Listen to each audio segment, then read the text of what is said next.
Hello and welcome to the AutoTalk Weekly Wrap, episode 130. A bit sparse lately, but we're not doing too badly. We did 3 in August, so I don't think that's too sparse. But this is what our second in September. Let's try and go for 3. Let's go for 4 if we can do it. Indication of busy lives. We can't do 4. It's physically impossible. Yes. Indication of busy lives, Richard. Yes, exactly. We're going to keep this one, and we always say this really tight because, as you can hear, I have virtually no voice, which is not making life easy right now for someone who talks a lot for a living. But we will see how we go. How's everyone else there, Graham? You selling any more cars? I'm just saying to you guys offline, I'm drinking the cheapest, nastiest instant coffee I found on the back cupboard here at work because times are tough. You know what? I'm gonna say a little bit of a controversial statement here to start the show off.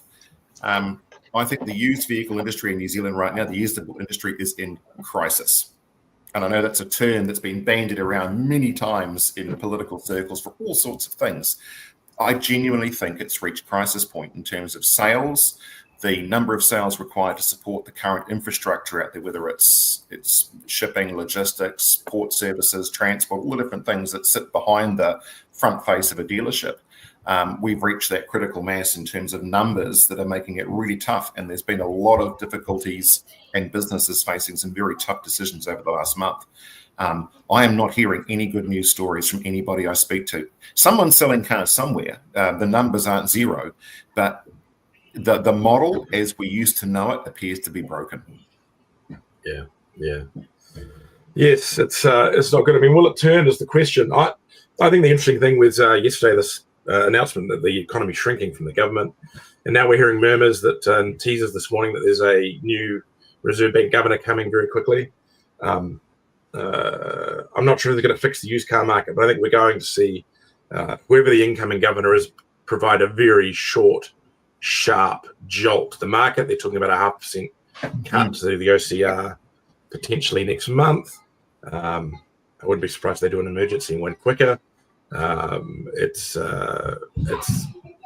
certainly the economy is in some serious trouble at the moment. The problem is all those things. We talk about OCR rate cuts as being the sort of the band-aid for everything. And yes, long term, of course, but within our industry, they don't change a thing for the short term. And the short-term prognosis, we sort of talked about, surviving to 25, survive through 25, all those different things. Nothing changes on a day-to-day or a month-to-month basis. Consumers aren't making decisions that quickly. So the flow-on effect of an OCR rate cut, it will come eventually. We all know that. I mean, the economy has to turn, but it's the length of time it takes. It's like turning a vast ocean liner in the middle of a berth. It just doesn't happen. You've got to wait your time. Exactly. Good time to be retired, David. Yes. Although I'm no longer fully retired, I picked up a very very part-time board role, but I still managed to significantly tear one of my calf muscles, which has been rather a painful sort of bit for the last just over a week, about 8 days. So I've got a bit of reading done, a bit of viewing done, been looking at things. But just coming back to what you're saying, Graham, I don't think it's just the used car sector that is facing a crisis, because we focused on cars, so I think that's but 3 out of the last 5 quarters have shrunk. So this current coalition government is still struggling, and they're going to struggle a bit longer. Simply reducing the OCR rate will help a little bit, but I don't think it's going to be the panacea that some hope it will be. It's one of the tools that the government can encourage the Reserve Bank to do.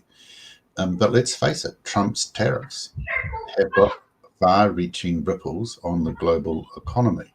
And I think Nicola Willis was right when she commented about the tariffs having an impact. It doesn't take much of one thing to create ripples. It's the size of the ripples, how long those ripples go on for. So, the US is facing costs as well because of the tariffs. And the tariffs have hit the new vehicle sector in a peculiar way, because of the way in which arrangements are set in place between. It's not just that it's a Japanese brand, for example. I mean, Toyota has plants in America, but they have plants in Mexico and elsewhere. So the plants in America don't get a tariff. But the parts that are supplied from other countries, particularly China, because a lot of the new vehicle manufacturers have got bits manufactured in China, then get the tariff. So it's just cruel the way in which that's working, and this is why the world tried to move away from tariffs, because of the artificial impact it has on increasing cost. And then we have for the used car sector, just the difficulty with supply and price. I think that's really what it's all about, isn't it? Price is making the supply very challenging. Well, we can't buy it, and when we can buy it, we can't sell it. So it's a double-edged sword. The thing that frustrates me the most, and this might sound political, I'm trying to take an apolitical point of this. At the moment, in the left versus right debate in Parliament, and it's a bit like Labor being the kid that's spilt the wine on the carpet a couple of weeks ago and is now laughing behind the sofa at the new guy coming in trying to clean up the wine stain, and you can't. And at the meantime, somebody else chucking more wine on the same spill. It angers me to an extent that we have such difficult economic times with no sense of balance and responsibility for the position that New Zealand now finds it in. Yep, you could argue and say that the current coalition government hasn't managed the economic situation we're in as efficiently as it could have. It could have done different things. We could sit here all day and debate about it. But the unalienable fact was the economy that we entered into in 2024, late 23, was already on the terps, on the way down. And the fix-it factors have been so much harder than anybody thought about. I think in terms of politicians, when you think back, who actually would have wanted to be elected in November, October 23? It was just a hiding to nothing given the situation we're currently in. And I wish that Labor in particular would stop harping back to National's inability, as it were, to arrive at this point and fix it. Because the situation was at least in part of their making. Why don't they actually work together, which I know will never happen in a political universe? But it's such a situation right now, it actually requires bipartisan politics to see our way through. I think National somewhat set themselves up for that, though, because they very much campaigned on their ability to fix the economy. So they've kind of hung themselves out to dry on that to an extent as well. And also, you and I differ on agreement with this, but they came in all guns blazing when it came to cuts, right? And we don't know. We're not necessarily disagreeing that some of those cuts were necessary, but some of them were very blunt, very short-sighted, very just let's get it done rather than working semantics. And the thing I've mentioned before is a lot of cuts to that hit middle-income families in New Zealand, who are a massive driver in the economy, particularly when it comes to retail, particularly when it comes to small business, particularly when it comes to confidence.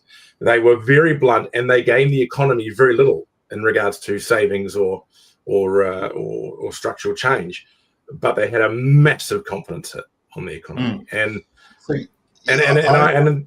I thought, I'm not saying National can be miracle workers, but I do wonder whether they should have looked a little bit bigger picture in regards to some of the things they were doing. I think undoubtedly they should have, Richard, but I didn't say, Graham, that I thought National were doing a poor job. I just said National, this coalition government, continues to struggle with the conditions that they have. And they have limited tools available to manage it. Tools. That's right. And have they done as good a job as they could have?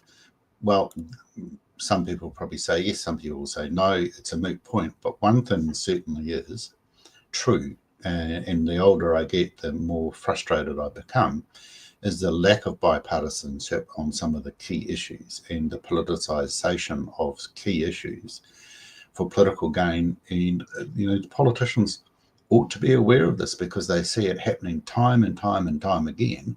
And it's the proverbial, I'm going to say something, and then, 18 months later, it comes and bites you in the bum because you weren't thinking big picture enough.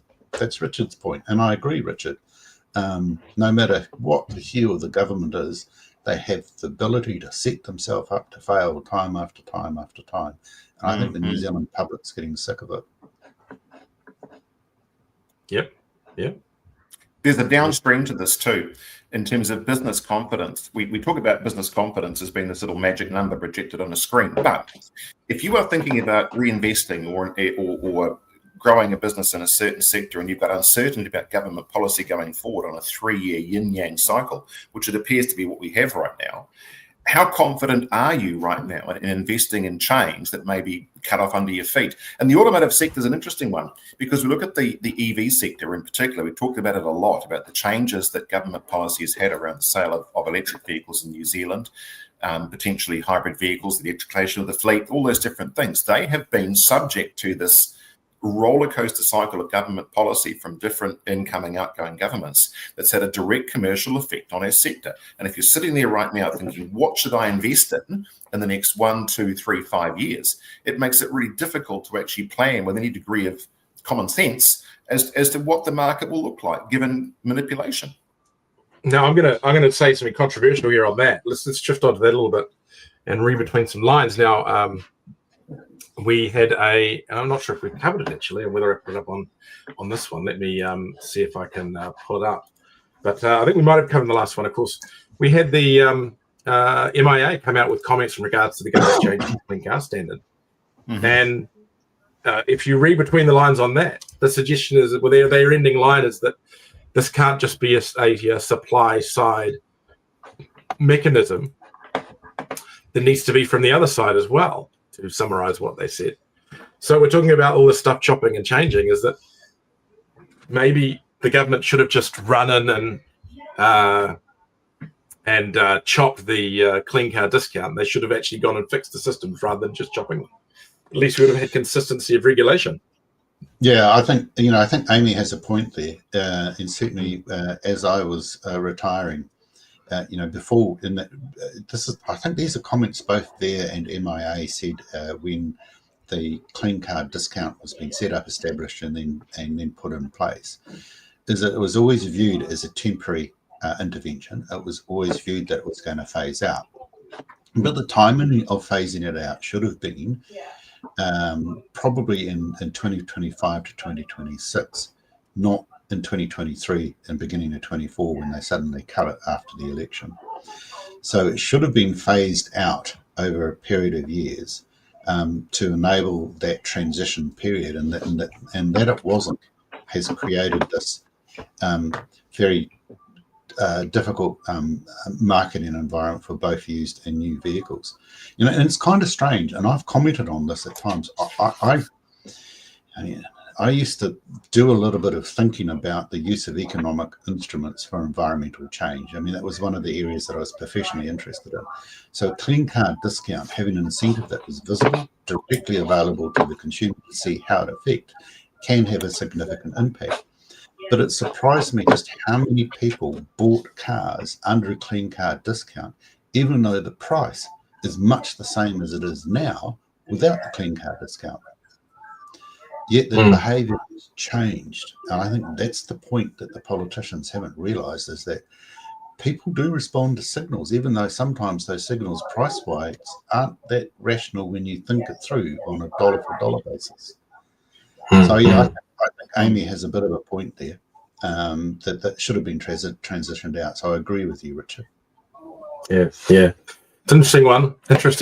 I'm just reading a column in the Herald from a traditionally right-wing person who said that that things like the running straight for tax cuts and so forth rather than stopping government borrowing was the bigger mistake the national government made. And that's coming from a right-wing commentator, pointing out that because of the cuts they made, they had to borrow $14 billion in their first budget, the first year. And that if they'd managed to avoid doing that, then that would have driven interest rates down earlier, and we wouldn't necessarily be in this position now. I have to agree. Borrowing money for tax cuts is probably one of the dumbest things you can do as a government. Yep. Ironically, some of that was, of course, tax out to landlords as it was preached, which I know it's not exactly it. Ironically, the rents are down now overall anyway because people are leaving the country and the property market's in trouble. Well, not in trouble, but it's certainly showing signs of stress, which helps no one.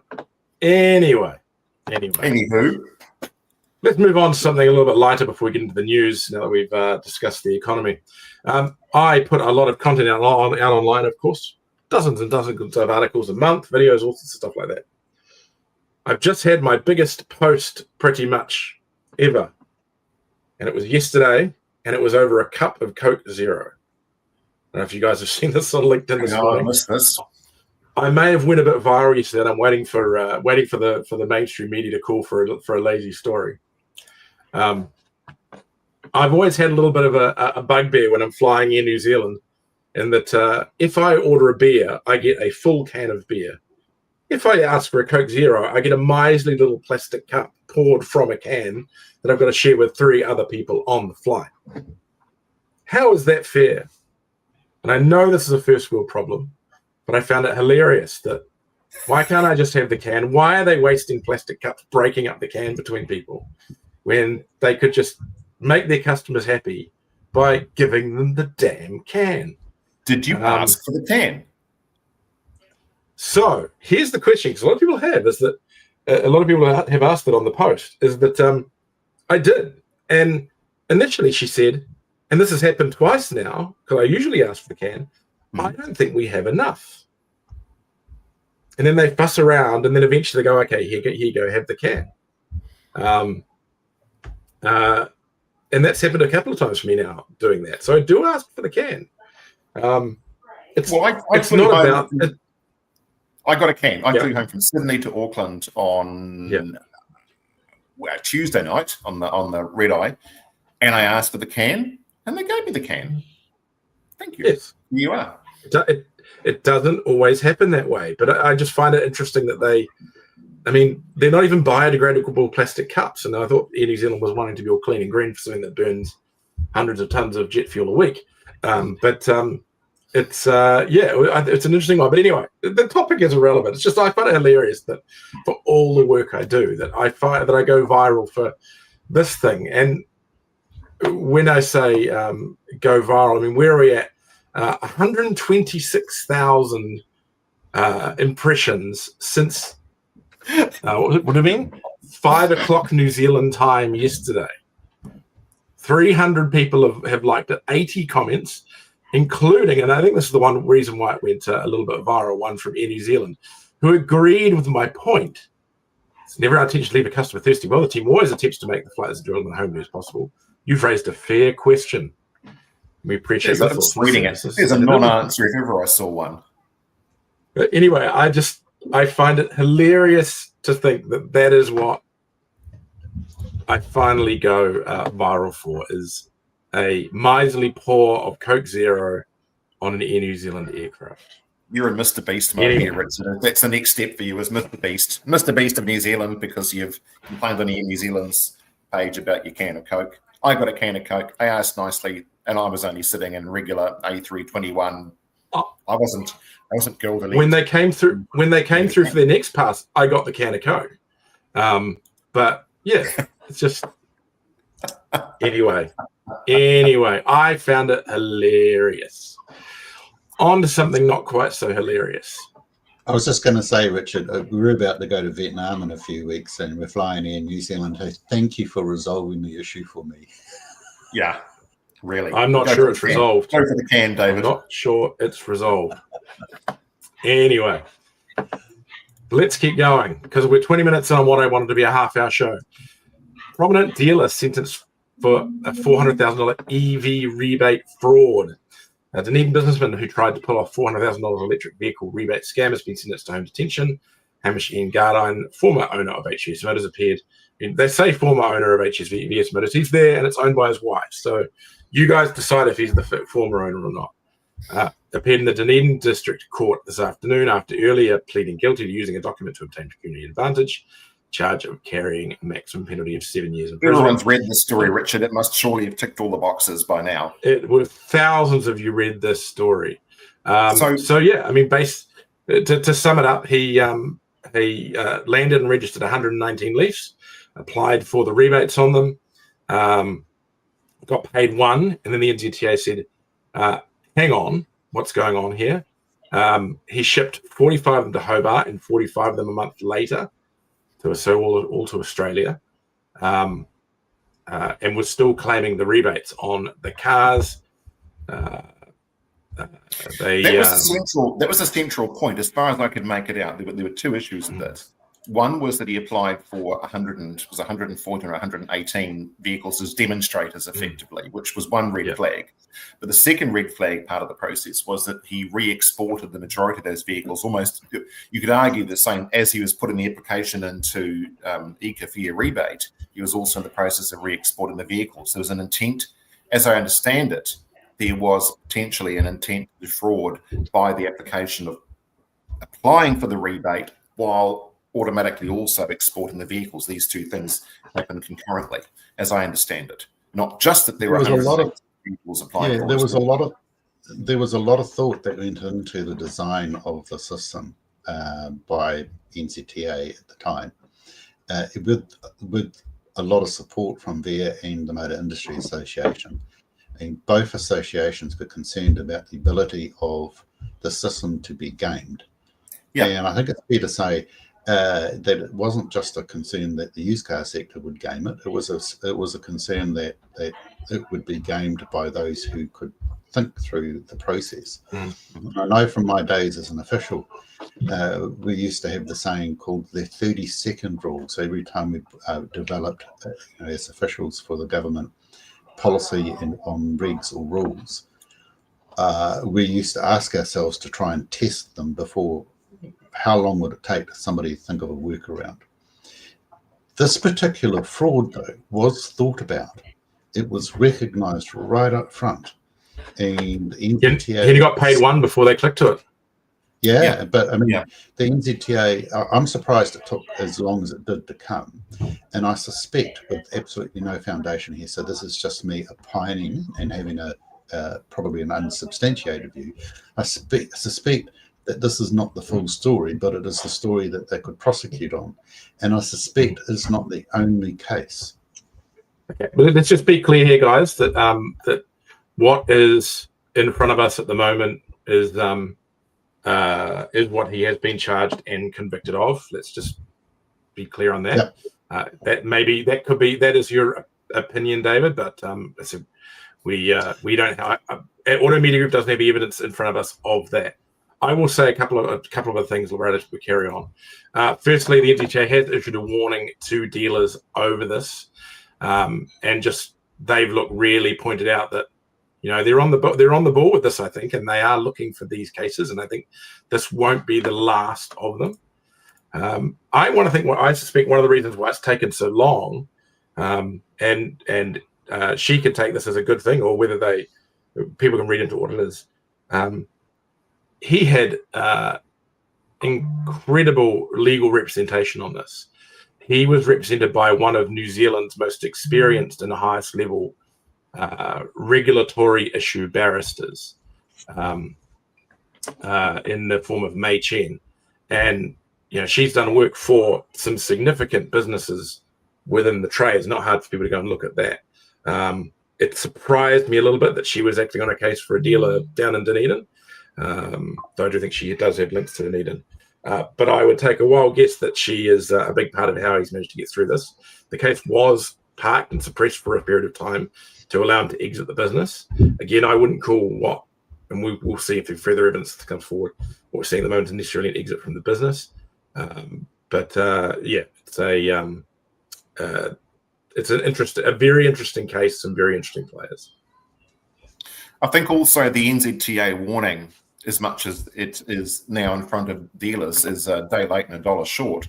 We're dealing with a situation that occurred now some 18, 19, 20 months ago now. They've issued warnings in the past too, Graham. Yeah, but so effectively all that's doing is putting those, and look, I put it on air, I've heard anecdotally of a business that I apparently pre-registered about 300 units in the days leading up to the 1st of January.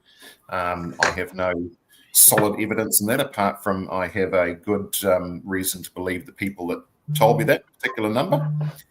And I believe that certainly they weren't the only ones. And they're still trading.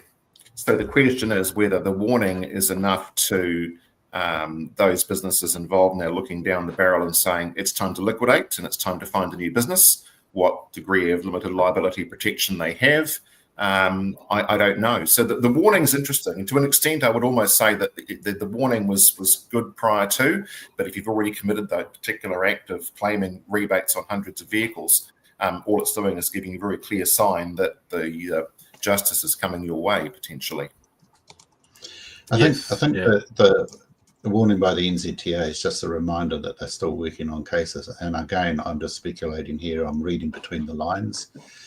Certainly, they've taken the win that they can on this one, the provable case. And yeah, to be fair to the NZTA, that's sort of kind of normal behaviour for a government agency that's got prosecuting powers. Is that when one happens, is that you warn the others. I think, where there's smoke, there is fire. That's the saying that comes to mind here. So I would think that the NZTA is suspicious, and probably with cause, that this is not an isolated case. Mm-hmm. So, a lot of thought went into not gaming the system, and it appears the system had been gamed. It's a bit of a shame, but I hope the NZTA flushes out a bit more if it is there. Yeah, I think that'll happen. Right, moving on to the other big stories of the month.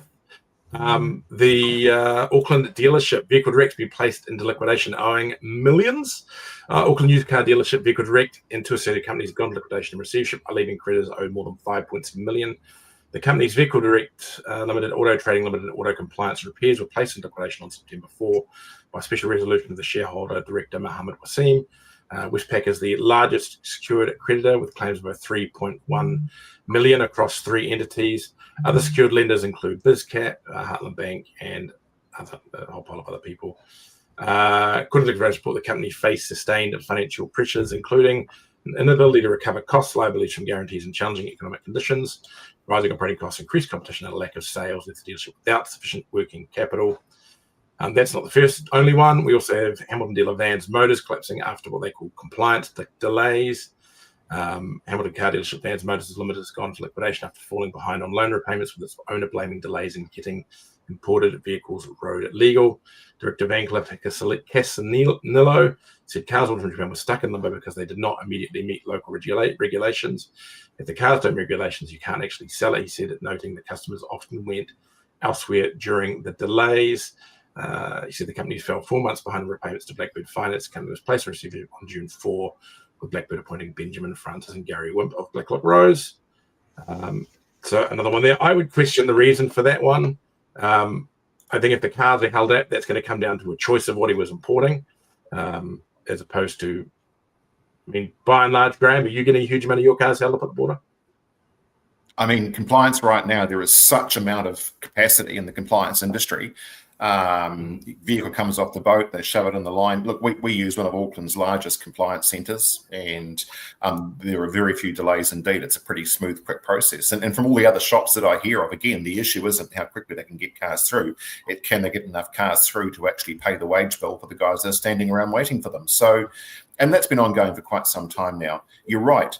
If you're going to talk about compliance delays, and let's just assume for a minute that is actually one of the reasons why, it points to stock that is questionable at the very best to start with. So it might be taking a bit of a gamble on very unusual stock, or very unusual vehicles that require statements of compliance that are initially unable to be accessed. And once again, you should know that before you enter into a transaction to purchase very unusual stock. And looking at the stock they had on just the photo of the van's picture there, I don't see anything particularly unusual there in terms of its stock. So I don't know. Don't know. Yeah. The vehicle direct ones. significant, and this the amount of money involved, which points to. But again, there's two different stories there. One is that a lot of the stock has gone back to the supplier, hundreds of vehicles involved. But then we have such a large amount owing that if that stock truly was owned by a supplier, then therefore it's not technically on the books in terms of a liquidation. You get to $5.7 million. That would point to a very large floor plan that has gone awry. So is there a double dip going on? I don't know. The numbers seem extraordinarily high for a business where its stock isn't necessarily owned by the business. That's what struck me, Graham, is when I read the story, is the size of the numbers, and it had me, questioning what was going on here. Is there more to the picture that we're unaware of? But it just seems it's quite a lot of money tied up between three companies and a bit of a domino effect. Something has happened somewhere, and the creditors are saying enough is enough. We want our money out of it. I'm not sure that we have the full picture yet. No, and with all due respect to Vehicle Direct as well, it is, trading is so tough right now. It's really easy to keep on making decisions based on the hope the trade will return, and there is that snowball effect. It just keeps on rolling on. I mean, what we all know right now, it is brutally tough, and you're having to daily make decisions that you don't like to keep the business doors open. But $5.7 million across three businesses is a really big monkey to have been carrying and let it get to that particular point. Mm-hmm. Right, on to something entirely different. Tesla has launched full self-driving in New Zealand, or full self-driving supervised in New Zealand, and it's not here yet, but they are going to do a $159 a month subscription. So they've launched full self-driving supervised in Australia and New Zealand, making the first right-hand drive market to globally receive the advanced driver assistance system. The system is now available for the Model 3 and Model Y, equipped with hardware 4, via over-the-air updates. Tesla will begin rolling out FSD supervised to customers who've already purchased the full self-driving capability package, with eligible customers able to wake up and update their vehicles on Thursday morning. Yesterday. So yes, that is coming to market here. It is a very good system. I have driven with it. I am keen to try it in New Zealand, which will be happening very soon. I spent 3 hours driving around Brisbane with it, and I only had to intervene 3 times, and only one of those was really a required intervention. The other 2 were more me just being impatient. Yeah, interesting to see it arrive. I mean, that essentially means you pay $11,400 for life, or that sub. If you pay it by subscription, you've paid it off. You pay the equivalent within 5 years, which I suspect most Tesla owners will be rolling their car over in 5 years. So you might as well take the subscription, I suspect. And I think it's worth it for a lot of people. If you are doing a rough commute or a long commute, or you spend a lot of time driving around Auckland during the day doing business, I actually think it's worth it. It's a surprisingly good tool for what it is. The interesting side to it is I got a call after we last drove it from some of our friends at the NZTA saying that New Zealand law means you don't actually need anyone behind the wheel. The tricky stuff comes with when the car does something wrong, it becomes a problem. But they've got to work that out. So, yeah, the New Zealand law is quite interesting in this, but it does, though, require the driver of the vehicle to be in control of the vehicle, but it doesn't actually say it has to. It doesn't actually stipulate how that control is supplied. Definition of control. So no. So the law, as I've had it described to me, is actually the other way around. Is that if it doesn't actually say someone has to be in control. But what it says is that if there is someone there, they have to be capable of being in control. So yes. So if there is someone there, they can't be drunk, they can't be on their phone, or whatever. But it doesn't actually say there has to be someone there. It's a loophole, right? That ultimately they're going to have to close. But yeah, it's an interesting one. No, it is able to. You're right. It is able to take control. This is a trend in new vehicles. But only if there is someone there. So if there's someone there, they have to be able to take control. If there's no one there, then there's nothing actually say there has to be someone there. If there's someone there, if there's no one there, it doesn't matter if they're in control or not, because they're not there. No, well, that's a gap in the law. Yeah. So But I wanted to move on to a slightly different point. The cost. This is a feature that a number of the brands are doing, of course, now, is charging extra for extra things. So you've got a subscription cost. And some people are happy to pay it and some aren't. I personally find it strange. I want to buy a vehicle, I want to buy it lock, stock and barrel. And I want the choice of having a feature or not having a feature, but paying a monthly subscription to me is not something that I'm personally happy with. But I'm surprised by how many people are. So, and I think this is going to become more and more common. I'm going to trigger a differentiation between this and other services like that. We've seen controversy in the past about, subscription heated seats, subscription active headlights, all these other kind of things. Mm-hmm. They are stuff that the car is built into. It's built into the car. If you cut the car off from the internet, they would still continue to work. There's no ongoing maintenance from the car company. I don't think any of that stuff should be subscription-based. Full self-driving is slightly different, where the car, even when it's out in the field, is still relying on a lot of interaction and processing and updating and feedback from Tesla's servers. Those servers are constantly going to be sending updates to the car about what's going on there. Similarly, the car is feeding back to Tesla information that's collecting to feed onto other vehicles. So there is a function where that is firing backwards and forwards to Tesla, and there's an ongoing need for Tesla to keep that maintained. If Tesla turned off full self-driving tomorrow at their end, it would stop working because the cars wouldn't have the support and the information that they need to do it. Yeah. So I do see there being a differential point in there. Well, yes and no, but it's still the point of subscription for a service. Yes. Yeah. Graham, are you going to be full self-driving a Tesla? Nope. Well, I'll try it if the opportunity is presented to me. But and I'm a little bit old school. I like the idea of. Sorry, Graham. Can you guys discuss this amongst yourself? I know Richard's got to go for a second. I would happily try one, David, but I like to have a degree of control on the vehicle. And I'm probably old school, but I actually don't mind the process of driving, but also making decisions around my driving too. It's funny, the analogy that Richard was talking about, or you were talking about with the control of the vehicle. So effectively what it means is I can send my Tesla to go and get me from the pub. It can go from my house to the pub and pick me up. Okay, it can do that by itself with nobody on board. The minute I hop into the back, pissed as a parrot, I'm no longer able to be in control of the car. Is that right? Yeah.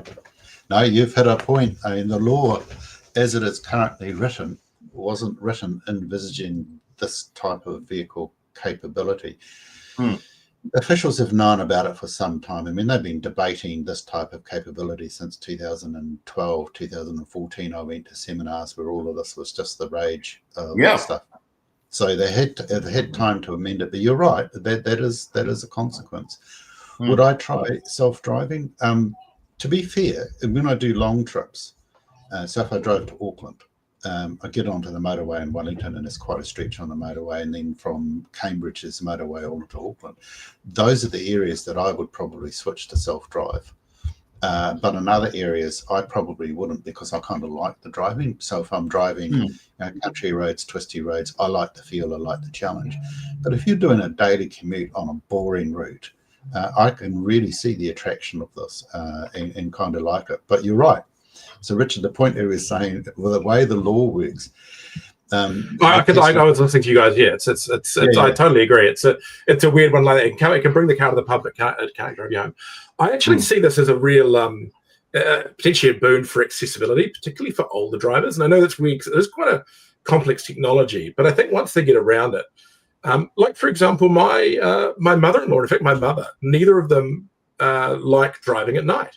And so they will often restrict themselves for going to events or out to dinner or various things because they don't like driving at night. They don't like driving in complex city traffic situations.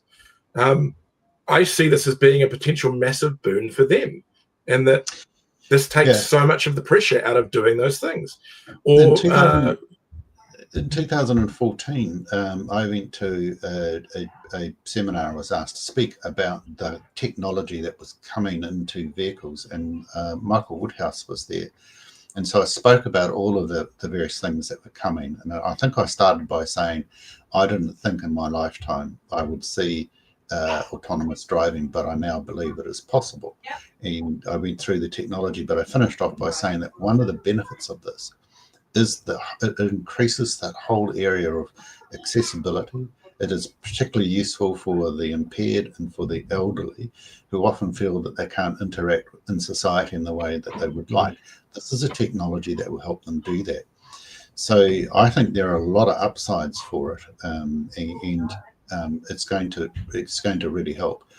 At that time, my father was losing his sight. He had cataracts on his eyes, and then he had that operated on, and then he could drive again. But he really felt the isolation, and so did my mother as she aged. And I think any of us with aging parents recognise the ability or inability of elderly parents to get out and about. If they've got vehicles that help them do that, bring it on. Yeah. The other factor too is if you're a few points shy of losing your license, it won't speed. In fact, it tends to drive under the speed limit. So it's potentially helpful from that perspective as well. If you're a bit of a lead foot keeping you. That explains all the Priuses doing 80 k's an hour in the fast lane on the motorway here in Auckland. No, that's just been a Prius, Graham. Pet peeve. Right, let's fire through a couple of last little numbers. Murray is appointed Chief Operations Officer at Auckland City Toyota. Armstrong has appointed Cornell Murray as Chief Operations Officer for Auckland City Toyota, promoting him from his previous role as General Manager at the group's Greyland dealership. Brings extensive experience within the Armstrong's network, having previously led operations at the group's Botany and Green Lane Toyota dealerships before his most recent role at Greyland. In his new position, he will oversee all 3 City Toyota dealerships. Great appointment there. He's got a lot of experience. So great to see them appointing from within there. Now, we touched on before, there are a whole pile more Chinese brands coming to New Zealand. Here's the latest one to launch, Xpeng. They've confirmed a New Zealand launch with Auckland showroom by year's end. They're going a direct factory operation. They're not using a distributor. They've poached the former leader of GWM Australia to build an operation. They've poached some staff from around the place in New Zealand too, particularly from GWM. So they are coming here. They have a very good self-driving system as well, almost up there with Tesla's. So we'll see when those cars arrive. And they're pretty well priced and lots of range too. All electric, but they are leaning towards plug-in hybrid too. BYD, they've confirmed the Atto 1, the little dolphin, will be here before Christmas. This is the hilariously fun little electric car that BYD sells in China for under 10,000 New Zealand dollars. But that version is pretty basic. Expect it probably around 30 when it gets here, but kind of new levels for electric cars. I drove one in China and it was just awesomely hilarious. It brings back the old small fun car kind of thing that you probably remember from your youth, guys. And lastly, Geely have launched the Starray EMI hybrid in New Zealand and the Radar electric ute. So I'm picking one of those up tomorrow. $45,990 for a near-on Mitsubishi Outlander size SUV with big electric range, big petrol range. I've had a look at them. Exceptional build quality. We're starting to finally see the game changer stuff come through, I think. And yeah, it's when I read this story, Richard, I thought to myself, oh, at last here's a vehicle I might be tempted to buy. It's sort of got that really nice combination of around town and daily practicality, but long distance traveling. It's a good option, and its price is sharp. Yeah. And well, look, MG's just landing their long range hybrids here too. They've got over 130k electric range in their plug-in hybrids. So I think PHEV is certainly the going to be the big growth spot in the market over the next year or two. Certainly more than electric, I think. As predicted by a certain show and 3 panelists about a year and a half ago, as I recall, we predicted that the rise would be of the PHEV, of the super hybrids and PHEVs in the market that would, at least for the medium term, possibly overtake the EV sector until that finds its feet. Yeah, you're right, Graham. And I was just going to say, I was a bit of a stuck record on PEVs because I could never understand why they didn't take off in the first place, because of their flexibility between full electric around town and daily use and long distance driving capability. So I'm really pleased to see the PEVs come in, because I think are providing real demonstrable drops in CO2 output, but providing that flexibility for daily use. So I think the ones that were in market initially just didn't have the range to necessarily do a lot of people's daily commutes. But what we're seeing now is cars that can. The range of under 50 k's in real life was I agree with you, was just useless to be honest. But a range of 80k up in real life is good, and a range of 100k above is really practical. Yes. And that's smart, Graham. That one only does 950 kilometres of total range, which is impressive. But it means that we don't have to destroy ourselves to try and break our record yet. I'm waiting for that one, Richard. You know I'm up for it. Excellent. Right. Well, I'm going to go off and die in a corner somewhere. You sound like you are. Thank you, everyone, for watching. We will, I hope, be back next week, because we won't be the week after. But anyway, look. Not even go there. Hopefully everyone does some business over the weekend. And I mean this sincerely, whatever factor, new or used. Boy, I get it. It's really, really hard out there. So keep your hat on, keep your head firmly in the game. It is tough, but I think collectively we'll have an industry at the end of all this. It's just I have sympathy for all of us collectively at the moment and what we're trying to achieve in a really shitty marketplace. Yeah, exactly. Anyway, thanks everyone for joining us. We'll catch you another time.